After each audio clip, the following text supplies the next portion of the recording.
Today I think we're gonna get into some books, right? That we've discussed and that uh that you've also recommended that really delve deep into Michael Jackson's artistry and his development as an entertainer, his persona, and all that. So, um, yeah, maybe we can get started on this list because I've got to tell you, Elizabeth, I have done a couple of episodes that are like, oh, good books to read about Michael Jackson or books that I've read that I really love about Michael Jackson. And those are always so popular. And people always comment like years later.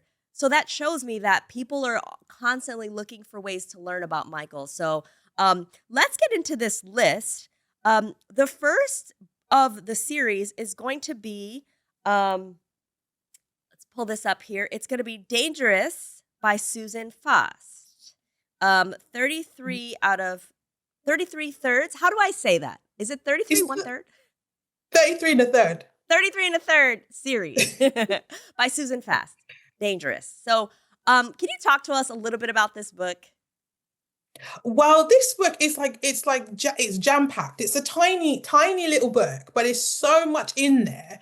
I feel like Dr. Susan Fast. I think she's a professor. I think she's a professor. She put so much into this little book that was kind of unexpected. Because it's from the 33 and a third series, and they do these. It's Bloomsbury, my publisher, and they do these amazing little books on albums. And they never covered Michael Jackson before, but the first Michael Jackson title that they did was the 100th volume. So it was the 100th issue of the books, and it was dangerous. And, what Susan Fast discusses in this book is about Michael Jackson's coming of age album. She argues that his coming of age album was dangerous, that he kind of left behind his father figures and Quincy Jones and Berry Gordy, all those people from his past, and kind of moved into a new realm of artistry that is so complete with the short films, with the album artwork, which was really, inspired by Hieronymus Bosch.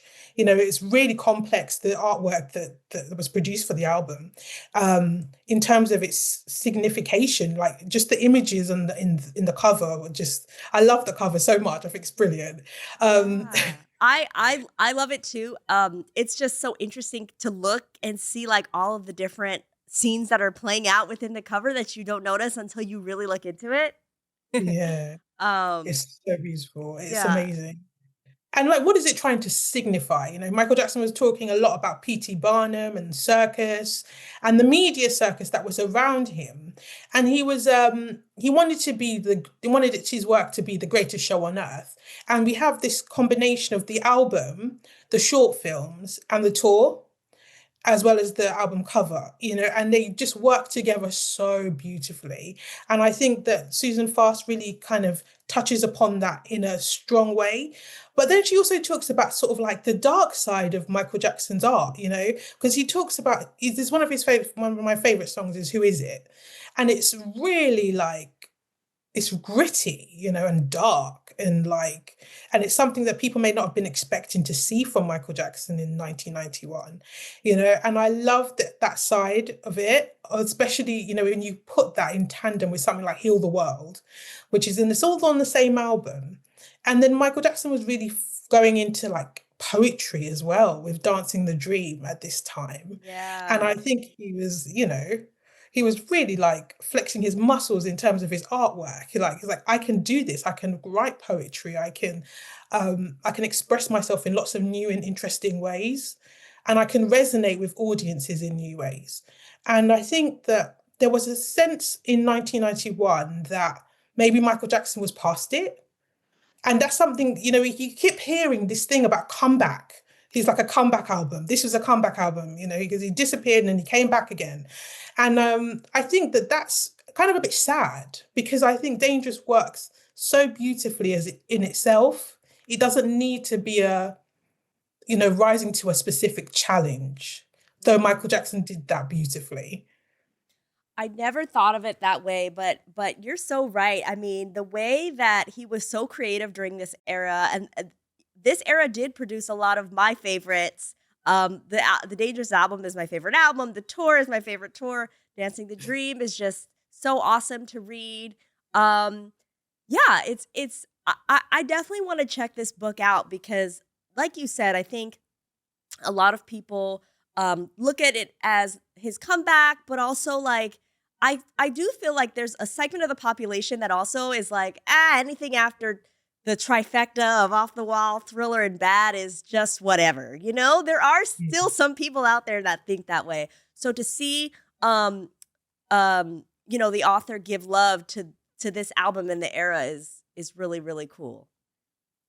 And It's very cool. Go on. yes. And no, I was just going to tell people to comment down below if you guys have read this, or if you've read any of these books. I know that I'm going to be posting links to all of these in the comments, excuse me, in the description box of Spotify, YouTube, and all that. So uh, now let's get into the next book, which is your book.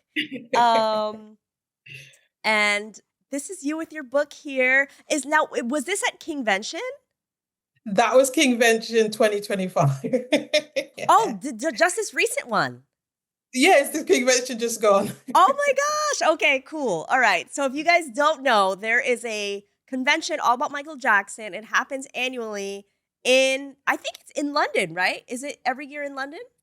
It's usually in London, but it's been in America. I think it was in LA in 2024. Okay. Okay. So I guess they do every now and then they might come to the US. I don't think I went to that, but I think I did briefly hear about it. But this is a convention where if you just want to be in your Michael Jackson, like you're be surrounded by fans, they have panels and different things. And so I know that you've actually given lectures there as well, right? Yeah, I have. I've been really fortunate. I gave a lecture there on an introduction to Michael Jackson studies in 2023. That was when they were in London, and then I did some talks on Michael Jackson and AI, and Michael Jackson and the academic void, preserving his legacy. Just last month. Oh, I So that's love kind it. of it's so funny talking about it because it was so recent. Right. But I think they've been really, the organizers, Pez and Sebastian, have been really wonderful in embracing academic study of Michael Jackson, because I think there's a little bit of resistance in not just the fan community, but in the general population. There's a sense that there's elitism in academia, and that Mm. maybe by letting Michael Jackson have his place in academia, that might take him away from the fans in some respects. And I think that that fear is really justified. I think it's like, I really understand that fear, but I do think academic appreciation of Michael will benefit everyone in the future and generations to come. Yeah, for sure. And, you know, how will people in the future, like 100, 200, 300, 400, 500 years from now, learn about Michael? Like, to me, he deserves to be right up there with all of the classical artists, whether that's, you know, all different types of mediums of art, whether that's people that have written plays or people that have created classic films or paintings, Van Gogh, and a lot of the other people that inspired him. Like, yeah, I agree that he deserves that spot. And let's talk about your book. What inspired you to write this specific book? Because I've started to read it, and there are a lot of different things about it that I'm like, wow, I've never thought of Michael Jackson in that context. Like, there's even a part where you kind of line Michael Jackson up, almost like a timeline, comparing him with seven other artists. I'm putting up the number five, but I really meant seven. Okay. So tell us about about that, about the book in general. Okay, so the book came out of my research. I was doing research at King's College London with the British Library, and we were doing Shakespearean era. I did an early modern degree, a master's degree, and we were learning about, how to research in a different way that I had never learned before. And I thought, okay, this is fun. Let's see what, all the books and stuff about Michael Jackson. Because I love Michael and, he's my fave. So let's have a look. And I just couldn't find anything. It was really scary. I was looking for books. I assumed there would be loads of books. And there Right. was hardly anything about Michael Jackson. There were a few journal articles, There was a book, but it was in German, and then um, there was Man in the Music, and that was pretty much it. And Wow. and I thought that's not fair. I kind of assumed I just thought to myself, that's not fair. That's not how it should be. I think Michael Jackson deserves his place in academia. I think he's the greatest artist of all time. He was the biggest entertainer of all time, and he's a black artist, which it resonated for me on that level, on that sort of level as a black woman. I strongly felt that there should be something. So I wrote an article, and it was called the dangerous not dangerous philosophy, it was called the mortal persona of Michael Jackson, throwing stones to hide your hands. And I was really upset at the time because I just felt that there was an injustice. There was an injustice, and I had to sort it out. And I just sent it off. I sent the article off, and I got no response. And then I was like, hold on a second. This article is fine. It's good. There should be something. As a silence is not good enough. There needs to be more about Michael Jackson in literature. And so I started writing a proposal for a book, because when I posted the essay online, loads of wonderful fans started reading it and writing to me about it. And it even caught the eye of Joseph Vogel, who was like my hero at the time because he wrote Man in the Music. And even he was like, oh, this is quite good. Well done. So I Wow. said, okay, I'm going to write a book. And the book is going to be really comprehensive. It's going to be the kind of book that I wish existed on Michael, and that would inspire a lot of people to write their own books on Michael. Was supposed to be an impetus for people to write about Michael Jackson and to get that Michael Jackson in the library. I wanted him to be in the libraries, and I wanted it to be more than just Taraborelli's. Uh, Yes, the Magic, the Madness, the something like that, right? Magic and yeah, the Magic Madness. and the Madness. I'm sorry, I don't want to cut you off, but I have to say, as a kid growing up, going to the library during middle school, high school, that was the only book that was there. Like, seriously, Same, it was the only same. book. And like, I don't understand why. Like, I guess back then I get it because, maybe he was still alive. Maybe it was harder for people to study. Maybe it's easier to study people in retrospect. I don't know. But I was always like, why is there only this one book? Anyway, continue. Yeah, thank you so much, because it was Taraborelli, and then it was Moonwalk. And I was like, I loved Moonwalk, but I was born in 87. So Moonwalk was like way back when. I was like, I want to know about his creative work now. I want to know about Invincible. I want to know about, I want to know about what Michael Jackson was doing with the Dangerous album, and history. And I want to know about all of that stuff. And I just got this inspiration from Michael's work, that you could start to view him in a really like a long range view, the same way you view Shakespeare, because it's been hundreds of years. That if we could look at Michael Jackson like that, as if we're hundreds of years in the future, what would we want to think about him? What would his work be telling us? How would it be resonating for us? And I started writing all these essays that were going to come together as a bit of a puzzle or a mosaic, to give people with different ideas and different perspectives an opportunity to have something to reference when they write about Michael Jackson. Yes, and let me say this. I love how you put like you have all your references and there's just so you've given us what you've written but also so much more that we have the opportunity to look into and I love that. It almost like it's in it almost reminds me of like a textbook that I would want to keep after school. There's certain textbooks that you're like, okay, finish with that class, I'll put this to the side. But this is one that like you'd want to hold on to because it's just so good and it really makes you think about Michael Jackson in a different way.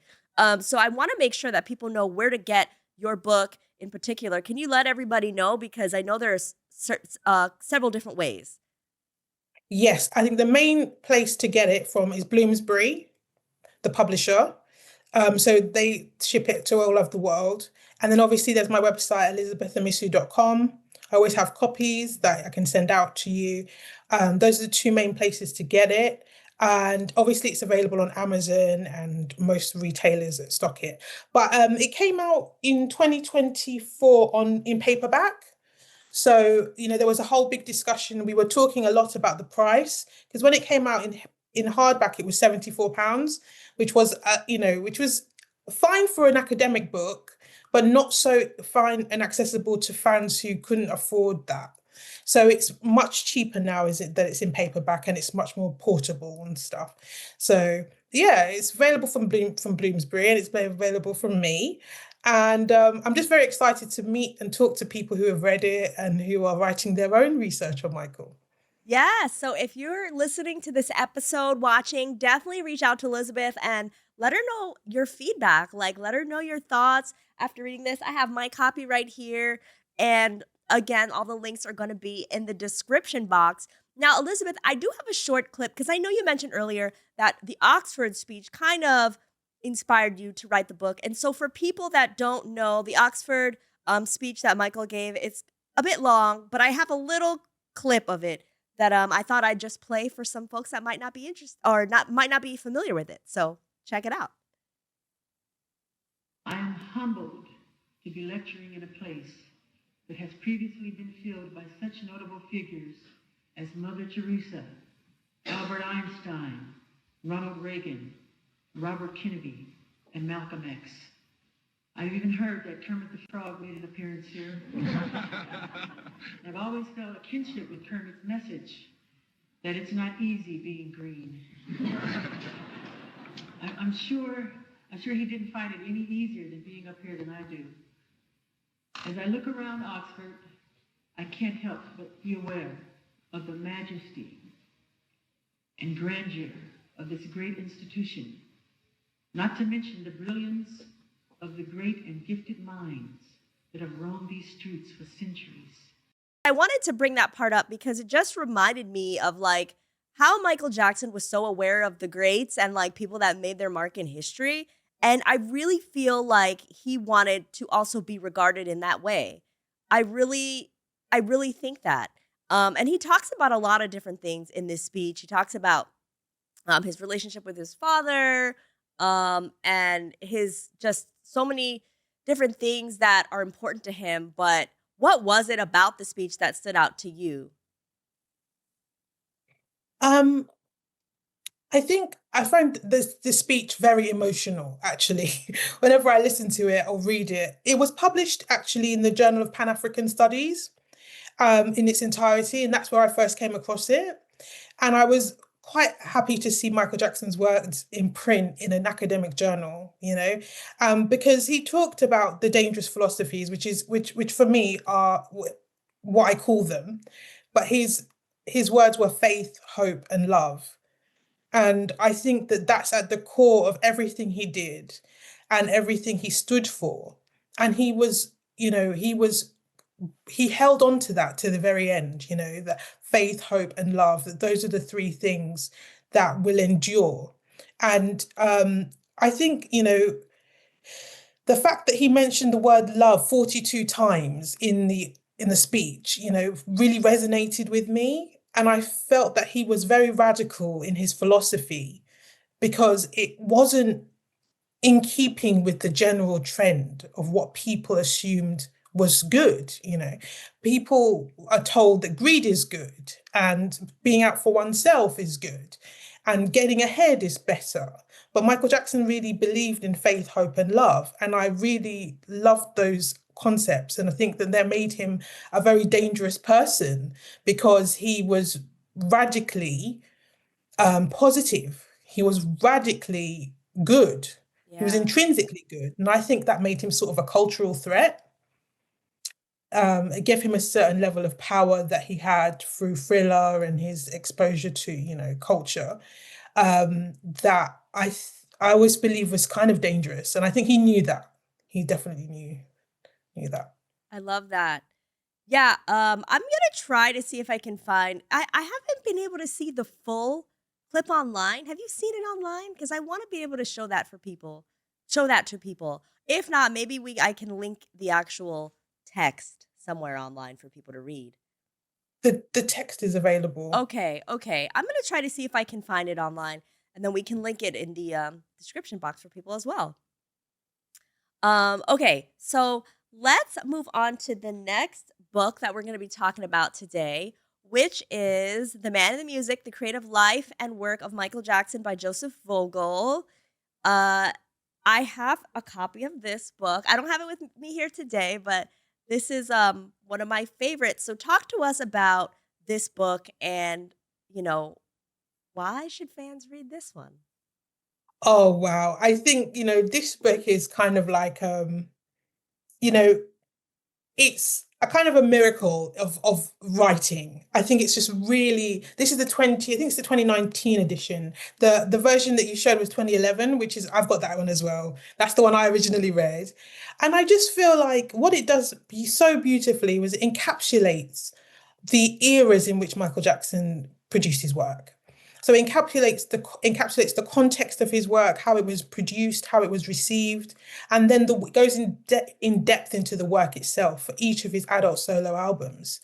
And then it talks a little bit about his work up until he passed away, like his classical work, and the sort of the lost albums, lost work that we didn't get access to, and we still haven't had access to.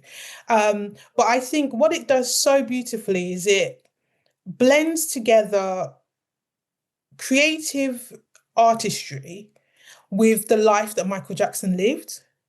And Yeah. it shows that those two things were intrinsically bound together.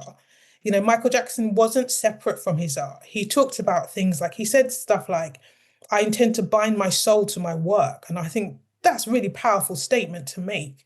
And we talked about him being intentional earlier. And I think that not only was he intentional, but he was intrinsically an artist to be reckoned with. And The Man in the Music is just, I love this book so much because it encapsulates that. And I go back to it again and again. And I keep finding new things in there, which I didn't see before. Yeah. Sometimes he talks about tracks that I never knew existed. And then I go and look for them and listen to them. And I just think, oh, wow, this is amazing. So that's Yeah. Man in the Music. I love what you said about that context and that background information, because that's why I love this book so much, because it really takes you through his life alongside the creative process, and you can kind of see, like, what might have influenced him at the time, or what he was going through, or things he might have worked on. I also love how he talks about songs that were written at a certain period of time and then they were used way later on. That's also interesting. Like, I was just having a conversation the other day about the History album not too long ago, and like how Earth Song was written so many years earlier than when it was actually released. And I think that's something also that was in this book. So yeah, I really think that this is a good one for people to read alongside all the books that are in our list today. But it's also on Audible. So if anybody's out there that loves audiobooks, this is just something that I read every now and then on Audible. I listen to it when I'm doing busy work at work or whatever, and I just want to hear, because it's something that is really going to remind you of like Michael Jackson and his work and his creative process in an audio form. So I wanted to throw that out there because I know that I'm not the only one out there that loves audiobooks. So there's that too. And that's the updated version, I think, right? Because you mentioned this one that we've showed is the older version, and then he recently put another one out that removes some information or something, right? He doesn't talk about the music videos anymore. There was a section in the 2011 version dedicated to the Michael album, Oh, and the got Michael it. album was really contentious. So I think the author, Dr. Joseph Vogel, just thought, let's focus on the adult solo albums. Let's get the focus back on Michael Jackson's work and his art and not on posthumous releases. However, I strongly suggest having both, Okay. because the first one is so beautiful. It's got so many beautiful pictures in it. And it's just, I don't know, I think it's really a really beautiful book to own. the 2011 version. And if you can ignore the bits that you don't, that don't chime with you, then I think you can really enjoy the illustrations alongside the words. Got it. Okay. So I'll be we'll let people know. Get both copies, you guys. Hopefully we can still find the first one online. I'm sure it'd be available somewhere. So let's get into this next one, which is a book that I have not read, but I'm super excited to hear about. Michael Jackson and the Quandary of a Black Identity by Cheryl O. Pinder. Now, I want to know, what is this about? Oh wow. Wow, that's just I know it's like I probably a loaded I think question, right? I'm thinking of an interview with Michael Jackson and he was like, oh boy, like, oh wow, this book is, as it is entitled, it's a really academic book. And it's really strongly about Black identity and what it means to be a Black person in America, to be an African American. And it's also about the definitions of Blackness in relation to whiteness, and how Michael Jackson sort of fell into a void of meaning because of his vitiligo and his skin change, and how that contributed to people not being able to understand him. Now, I've I'm still reading this book again and again because I'm using it a lot in my research, but I find it's like a very American perspective, which is important because Michael Jackson was an African American man. And I think that he was uniquely global as an artist, and that can sort of take away a little bit from his heritage because Yes. people like, yeah, I was you know, just gonna say that because most recently here I did it was just a quick community post on Facebook to say like, hey, this is Black Music Month in the U.S. and this is how we celebrate. And I'm gonna be celebrating with great episodes about Michael Jackson all month long. And I got a couple comments that were like, let's not racialize Michael Jackson. And I'm like, ooh, uh, he was a Black artist. Like I don't. And they're like, well, if you say Black artist, then that means that he's not for everybody. But no, he was an African American entertainer. He was a Black entertainer. And that's important to talk about when we talk about Michael Jackson. And I think, like you said, when you become so globally known, everyone is just like, he almost becomes like just uh ambiguous in a way to people because of the fact that he was just so globally accepted. But I think we miss so much of the important story and history of Michael Jackson when we don't talk about this black, this part of his heritage. I've not heard it said so beautifully before. So like that was just so beautifully said. I think you really got it, like he's inherently a Black man, and that brings with it history, and brings with it a culture that he was really aware of. And Yeah.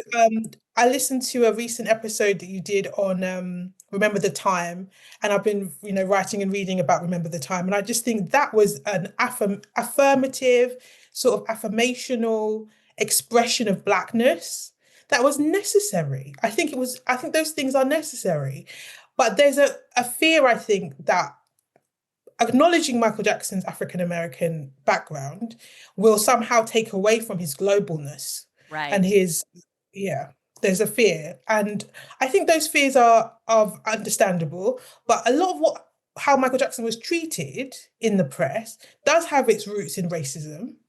He was famously called wacko in the press, and that was a whole racist epithet that had to do with it's in Man in the Music, but there was a lot of racist treatment of Michael Jackson. Yeah. And if you don't acknowledge that he was an African American, you can't acknowledge that he was treated wrong in a wrong way due to racism.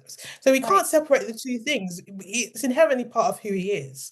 Um, and I think that some of the ways in which Michael Jackson is depicted does touch upon racial thinking, And it's what I study in my research.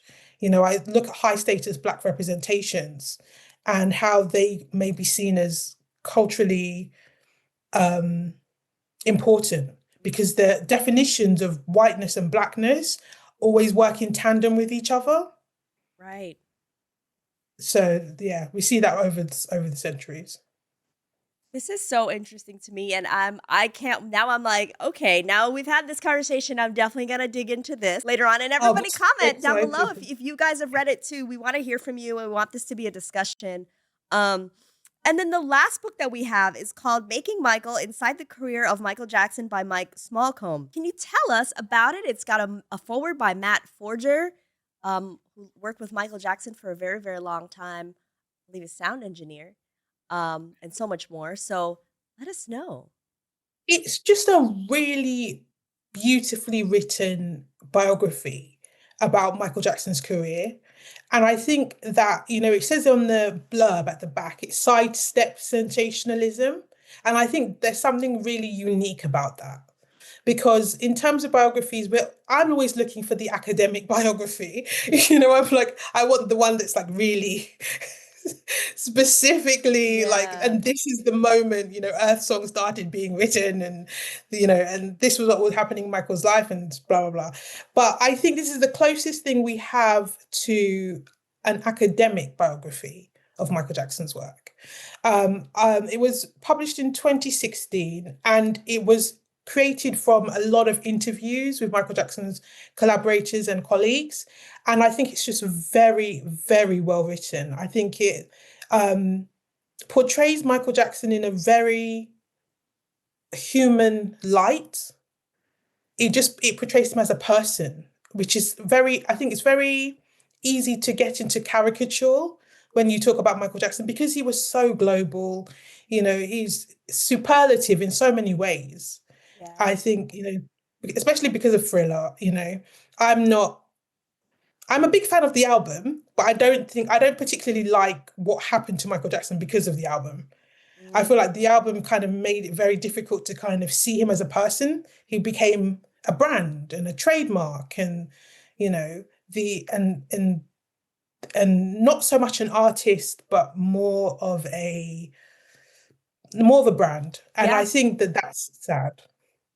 Yeah. So what you going to No, I was just gonna agree with you 1,000%. Like, I feel like after that, people failed to see him as human. He was just almost like Michael Jackson, this like far away, like so far away from just us as like regular people.